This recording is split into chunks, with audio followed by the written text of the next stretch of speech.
સ્વાધ્યાય 2.17 આપેલ આકૃતિમાં એક પરિમાણિક ગતિ કરતા કણ માટેનો x વિરુદ્ધ t આલેખ દર્શાવેલ છે, જેમાં 3 સમાન સમયગાળા દર્શાવેલ છે. કયા સમયગાળા માટે સરેરાશ ઝડપ સૌથી વધુ અને કયા સમયગાળા માટે તે સૌથી ઓછી હશે? દરેક સમયગાળાને અનુરૂપ સરેરાશ વેગના ચિહ્નો આપો.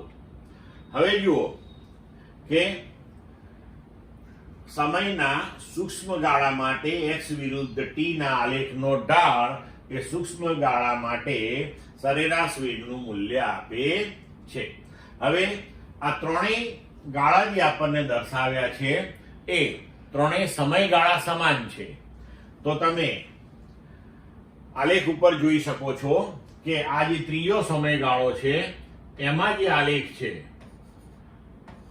આ જે સુરેખા, બરોબર, તો એનો ઢાળ એ આ એક ગાળા અને બે ગાળામાં આપેલા ઢાળ એના કરતા સૌથી વધારે આવશે. તો ત્રીજા ગાળામાં x વિરુદ્ધ t ના આલેખનો ઢાળ વધારે છે એટલે સરેરાશ વેગ ત્યાં સૌથી વધારે હશે. હવે બીજા ગાળાની અંદર સરેરાશ વેગ સૌથી ઓછો હશે, કારણ કે બીજા ગાળાની અંદર આ જે ભાગ સુરેખા છે એનો t એક્સિસ સાથેનો ખૂણો જે છે સૌથી નાનો બનશે, બરોબર. અને પહેલા ને બીજા ગાળાની અંદર સરેરાશ વેગના મૂલ્યો, કારણ કે આ બંને આલેખ જે છે ઉપરની તરફ બતાવે છે, તો એનો ઢાળ જે છે ધન આવશે, એનો સરેરાશ વેગ ધન આવશે.